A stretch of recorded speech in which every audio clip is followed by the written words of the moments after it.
Hello and welcome to my Lost Caverns of Ixalan limited overview.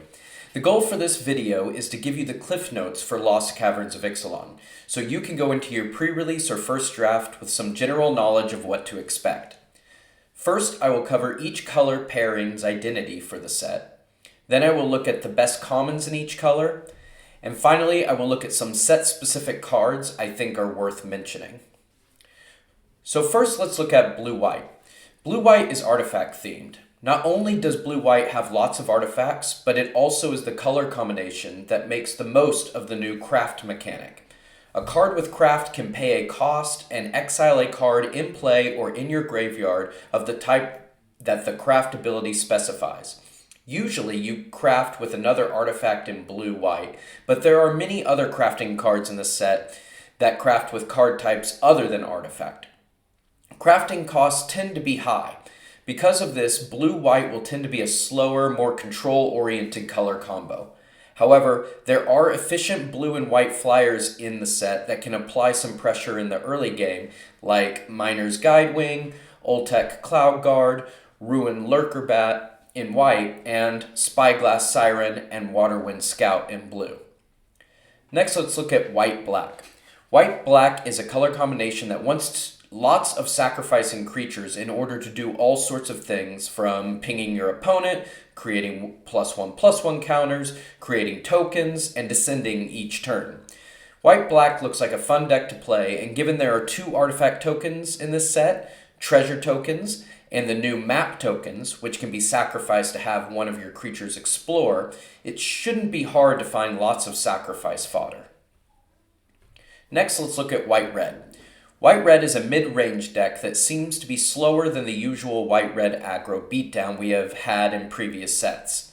It wants to tap artifacts to cause a number of effects. There are a fair number of cards in white-red that have Discover. Discover is a new mechanic very similar to Cascade.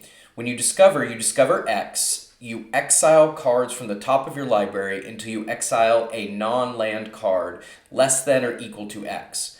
You may choose to cast the discovered card without paying its mana cost, or you may put the discovered card into your hand. Next, there's green-white. Green-white is an aggro deck that wants to pump its creatures up with +1/+1 counters and is pretty straightforward. Put down good creatures, pump them up, and turn them sideways. Blue-black's mechanic is Descend.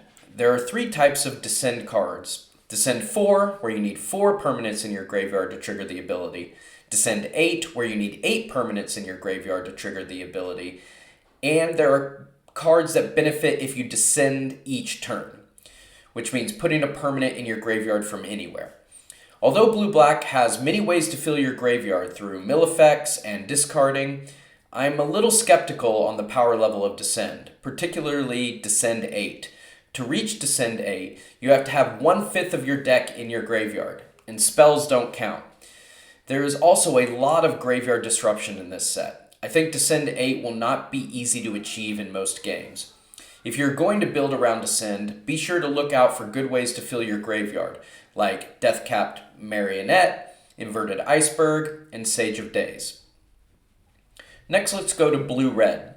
Blue-red's color combination is an artifact-heavy aggro deck.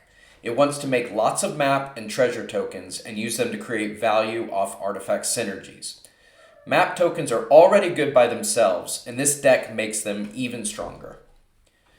In blue-green tries to make the most of the explore mechanic. When you explore, you reveal the top card of your library. Put that card into your hand if it's a land, otherwise put a +1/+1 counter on the creature that explored. Then you may put that card back on top of your library or in your graveyard. Explore is a mechanic that is very valuable because it helps smooth your draws and pump your creatures, but it also has synergy in this set with Descend and craft mechanics. Black-red is also a color combination that likes to Descend. The deck seems pretty aggressive and will benefit from having as many dead weights as you can get. Black-green is also a Descend-style color combination. Without blue's mill cards, you will need to lean into sacrificing more in order to make the most of your Descend cards. Lastly, red-green is your traditional beatdown deck with big dinosaurs. There are lots of cards that synergize with dinosaurs, so you may value creatures higher than you otherwise might if it is a dinosaur in this deck. Next, let's look at some of the best commons in each color.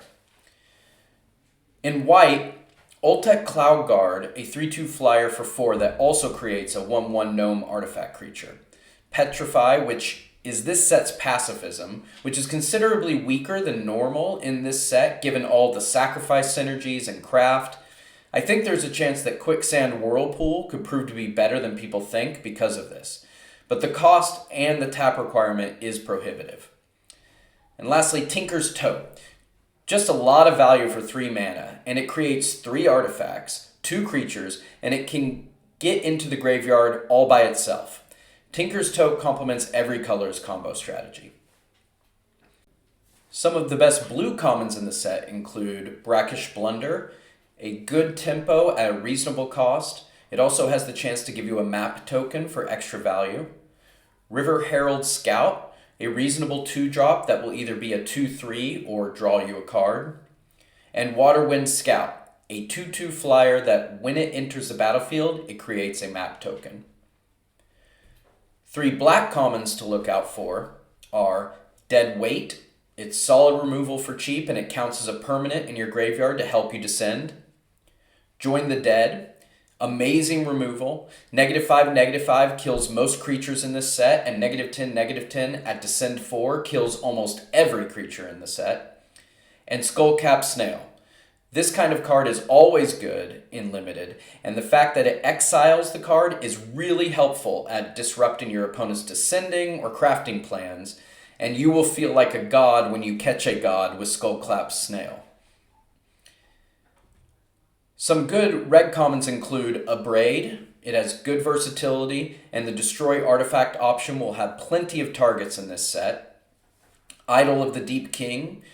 2 damage for 3 isn't a great rate, but the craft cost to turn it into an equipment is reasonable, and being an artifact, it can help out with artifact synergies, particularly when combined with white or blue.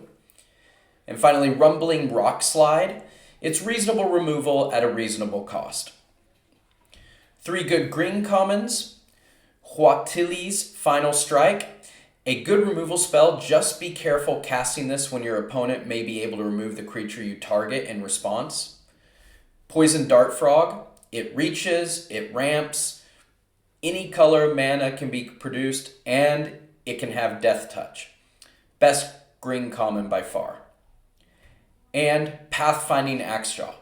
Good stats for a 4-drop, and it's a dinosaur, which is a considerable plus in this set. Now let's look some of the board sweepers to be mindful of while you're playing. White has Unstable Glyph Bridge at rare.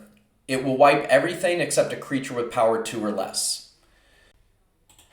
Black has 3 board wiping spells.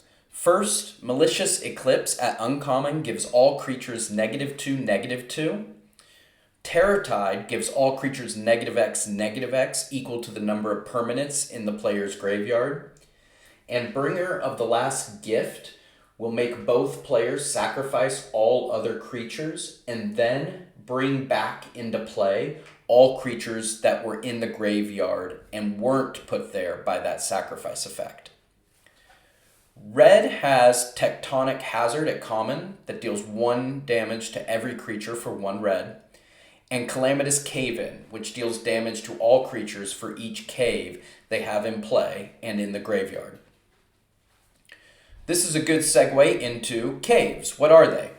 There are lots of non-basic land caves, land types in this set, and there is an uncommon card in each color that has a payoff for caves.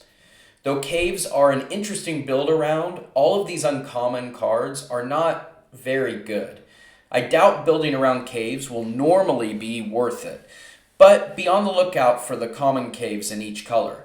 They all let you sack them to discover 4, and one good thing about the cave mechanic is that caves in your graveyard count toward your cave count for cards that care about caves.